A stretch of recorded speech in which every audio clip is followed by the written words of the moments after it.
ഓം നമോ നാരായണായ. മഹാഭാഗവതം അധ്യായം 5 ദക്ഷയാഗം ഭാഗം 3.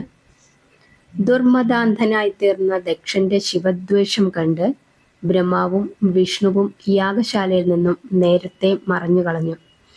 ത്രിമൂർത്തികളായ ബ്രഹ്മ വിഷ്ണു മഹേശ്വരന്മാർ ഒന്നിന്റെ മൂർത്തിഭേദങ്ങളാണെന്നറിയാതെ വിഷ്ണുരൂപത്തിലും ബ്രഹ്മരൂപത്തിലും സ്നേഹിക്കുകയും ശിവരൂപത്തിൽ ദ്വേഷിക്കുകയും ചെയ്തതാണ് ദക്ഷന്റെ അന്ധത. യാഗശാല മുഴുവൻ തകർത്ത് അവിടെ ശേഷിച്ചിരുന്ന യജ്ഞസംഭാരങ്ങൾ സർവവും വീരഭദ്രാദികൾ നശിപ്പിച്ചു. ആർക്കും ചെറുത്തു നിൽക്കാൻ കഴിവില്ലാതെ സദസ്യർ നാലുപാടും പ്രാണഭീതിയോടെ ഓടിത്തുടങ്ങി. മഹർഷികളിൽ പലർക്കും വിശിഷ്യ ഹോത്രികൾക്കും മർദ്ദനങ്ങൾ അനുഭവിക്കേണ്ടി വന്നു. ചിലർക്ക് അംഗവൈകല്യങ്ങളും നേരിട്ടു. വൈരികളുടെ ശിരസ്സുകൾ വീരഭദ്രൻ ശൂലത്താൽ അറുക്കുകയും അവരുടെ കണ്ഠരക്തം ഭദ്ര കുടുകുടാ കുടിക്കുകയും ചെയ്തുകൊണ്ടിരുന്നു. അതിനിടയിൽ തിരക്കിൽ കൂടി പ്രാണരക്ഷാർത്ഥം ഓടിക്കൊണ്ടിരുന്ന ഭൃഗുമുനിയെ ശിവഭൂതമായ മണിമാൻ കണ്ടുപിടിച്ചു കെട്ടിവലിച്ച് എല്ലാവരുടെയും മുമ്പിൽ കൊണ്ടുവന്നിട്ടു. അനന്തരം ശിവദ്വേഷി എന്ന് വിളിച്ചുകൊണ്ട് ഭൂതഗണങ്ങൾ അദ്ദേഹത്തിന്റെ മുഖത്തുള്ള ജടകൾ കൂട്ടിപ്പിടിച്ച് ഓരോന്നോരോന്നായി വലിച്ചു പറിച്ചു. അപ്പോൾ മുഖത്തു നിന്നും ഒഴുകിയ രക്തം കണ്ട് അവർ പൊട്ടിച്ചിരിച്ചു.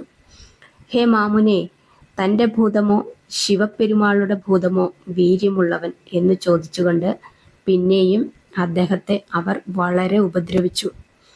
ശിവഭൂതങ്ങൾ വെറും പാഷണ്ഡന്മാരാണ്, അതുകൊണ്ടാണ് ഞങ്ങളിങ്ങനെ വിവരക്കേട് കാണിക്കുന്നത് എന്നും കൂടി അവർ ആക്ഷേപസ്വരത്തിൽ വിളിച്ചു പറഞ്ഞു. അങ്ങനെ പറയാൻ കാരണമുണ്ട്. ശിവഭൂതങ്ങൾ പാഷണ്ഡന്മാരായി പോകട്ടെ എന്ന് ഭൃഗുമുനി ഒരിക്കൽ ശപിക്കുകയുണ്ടായി. ഇത്രയും ആയപ്പോഴാണ് ശിവപാർഷദനായ നന്ദികേശ്വരൻ ഭൃഗുവിനെ കാണുന്നത്. അവൻ ഓടിവന്ന് അദ്ദേഹത്തിൻ്റെ കണ്ണുകൾ രണ്ടും കുത്തിപ്പൊട്ടിച്ചു, പല്ലുകളും തല്ലിക്കൊഴിച്ചു. അപ്പോൾ വായിൽ കൂടിയും കണ്ണുകളിൽ കൂടിയും ചോര ഒഴുകിത്തുടങ്ങി. നന്ദികേശ്വരനെയും ഭൃഗു ശപിച്ചവനാണ്. ആ വൈരാഗ്യമാണ് അവൻ കാണിച്ചത്. ഈ ബഹളത്തിനിടയിൽ വീരഭദ്രനും ഭദ്രയും കൂടി ദക്ഷനെ പിടികൂടി. അവർ തമ്മിൽ നടന്ന ഉഗ്രസമരത്തിൽ വീരഭദ്രൻ ശൂലത്താൽ ദക്ഷന്റെ കഴുത്തറുത്ത് ചോര ചാമുണ്ഡി ദേവിയുടെ വായിലൊഴിച്ചു കൊടുത്തു. അവളുടെ വൈര്യ നിര്യാതന രക്തദാഹം ശമിപ്പിച്ചു. അനന്തരം ദക്ഷ ശിരസ് തോണ്ടി ഹോമകുണ്ഡത്തിലിട്ട് ആഹൂതി ചെയ്യുകയും ചെയ്തു. അങ്ങനെ ബ്രഹ്മപുത്രനായ ദക്ഷ പ്രജാപതി ശിവകോപത്താൽ നാശമടഞ്ഞു. ദക്ഷ നിഗ്രഹം കഴിഞ്ഞിട്ടും വീരഭദ്രന്റെ സംഹാര താണ്ഡവം അവസാനിച്ചില്ല. ദേവന്മാരും മാമുനികളും ഗന്ധർവന്മാരും ദക്ഷന്റെ പുത്ര മിത്ര ബന്ധുവർഗങ്ങളും ഇനി തങ്ങളെ കൊല്ലുമോ എന്നു ഭയപ്പെട്ട് ഓടിത്തുടങ്ങി. സമാധാനത്തിനു വേണ്ടി പിന്നീട് എല്ലാവരും കൂടി സത്യലോകത്ത് ചെന്ന് സാരസോത്ഭവ സന്നിധിയിൽ സങ്കടം ബോധിപ്പിച്ചു.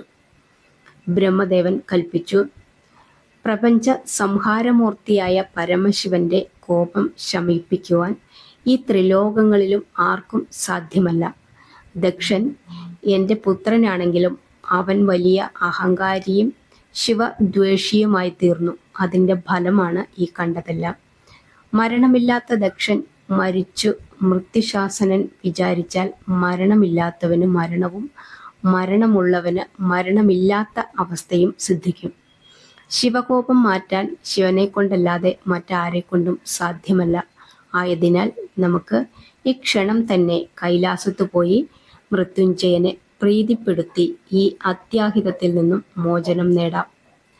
അരവിന്ദോത്ഭവൻ ഇപ്രകാരം അരുളി ചെയ്ത് എല്ലാവരും ഒരുമിച്ച് കൈലാസമാമലയിലെത്തി. കൃത്തിവാസസിനെ വാഴ്ത്തി സ്തുതിച്ചു. വളരെ നേരത്തെ പ്രാർത്ഥന കഴിഞ്ഞപ്പോൾ മുക്കണ്ണൻ സമാധിയിൽ നിന്നും കണ്ണു തുറന്ന് ആഗതരായിട്ടുള്ള ദേവാദി മുനിവൃന്ദങ്ങളെയും വിരിഞ്ചനെയും വീക്ഷിച്ചു.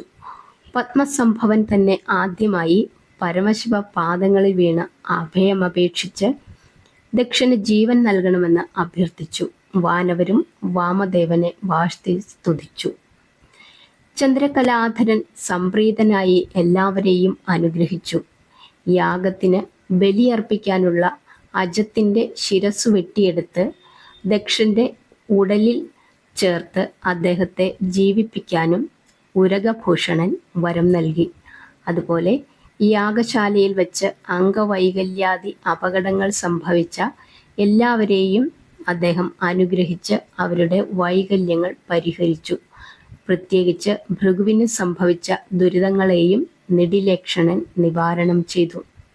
അങ്ങനെ മാമലേശ്വരൻ മലർമകനെയും ദേവേന്ദ്രാദികളെയും മാമുനികളെയും സന്തോഷപൂർവ്വം കൈലാസത്തു നിന്നും യാത്രയാക്കി. വീരഭദ്രനും ഭദ്രയും അവർ എവിടെ നിന്നുത്ഭവിച്ചോ അവിടെ തിരോധാനം ചെയ്തു. ദക്ഷനഗരയിലെത്തിയ മഹർഷി പുങ്കുവന്മാരും ഹോത്രികളും കൂടി വടക്കോട്ടു തലവെച്ച് കിടന്ന യാഗപശുവായ അജത്തിന്റെ തല വെട്ടിയെടുത്ത് ദക്ഷന്റെ ഉടലിനോട് ചേർത്തു അദ്ദേഹത്തെ ജീവിപ്പിച്ചു. അനന്തരം യാഗവും തുടർന്നു നടത്തി. അതിന് പരിസമാപ്തിയും വരുത്തി. യാഗകർത്താവായ ദക്ഷൻ വിധിപ്രകാരം അവഭൃത സ്നാനവും കഴിച്ചു. അന്നു മുതൽ അജമുഖനായി ഭവിച്ച ദക്ഷൻ ഏറ്റവും വലിയ ശിവഭക്തനായും തീർന്നു. ബ്രഹ്മ വിഷ്ണു മഹേശ്വരന്മാർ മൂർത്തിഭേദങ്ങളോടെ മൂന്നായി വർത്തിക്കുന്നുണ്ടെങ്കിലും ഒന്നു തന്നെയാണെന്നുള്ള ബോധവും അദ്ദേഹത്തിനുണ്ടായി.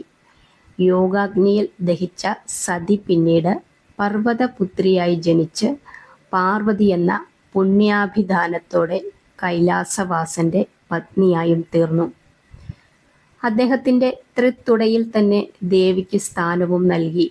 ഉമ, അംബിക, മഹേശ്വരി എന്നു തുടങ്ങിയ നാമങ്ങളിലും ദേവി കീർത്തിക്കപ്പെടുന്നു. തൻ്റെ ശരീരത്തിൻ്റെ പകുതി ഭാഗം പോലും ഭഗവാൻ പാർവതിക്കായി പകുത്തുകൊടുത്തു. അങ്ങനെ അദ്ദേഹം അർദ്ധനാരീശ്വരൻ കൂടിയായി തീർന്നു. സതി യോഗാഗ്നിയിൽ ദഹിച്ചു എന്നറിഞ്ഞപ്പോൾ കോപത്താൽ ശൈലേശ്വരമൂർത്തി സർവവും മറന്നു. അപ്പോഴാണ് ശ്രേഷ്ഠമായ ശിവതാണ്ഡവം നടന്നത്.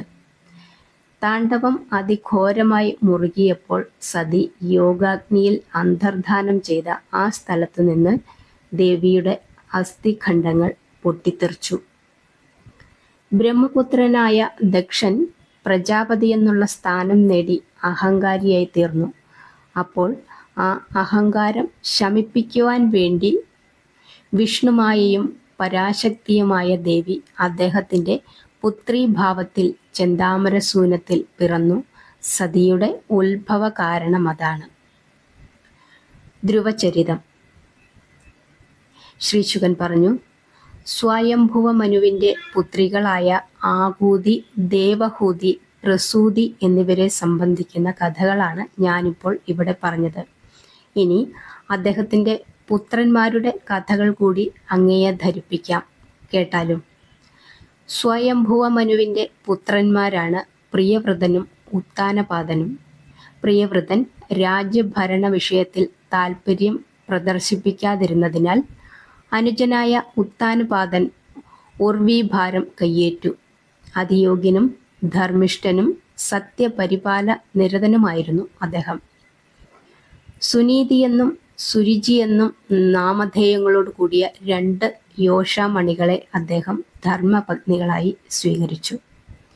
പതിവ്രതയും സൽഗുണവതിയും കരുണാശീലയുമായിരുന്നു സുനീതിയെങ്കിൽ അതിരറ്റ രൂപലാവണ്യവതിയും ഗർവിഷ്ഠയും അസൂയക്കാരിയുമായിരുന്നു സുരുചി. അവളുടെ അതിരറ്റ രൂപലാവണ്യം വിലാസത്തിൽ മതിമയങ്ങി രാജാവ് അവളിൽ കൂടുതൽ ഭ്രമവും സ്നേഹവുമുള്ളവനായി തീർന്നു. 5-ാം അധ്യായത്തിൻ്റെ 3-ാം ഭാഗം ഇവിടെ പൂർണ്ണമാവുകയാണ്.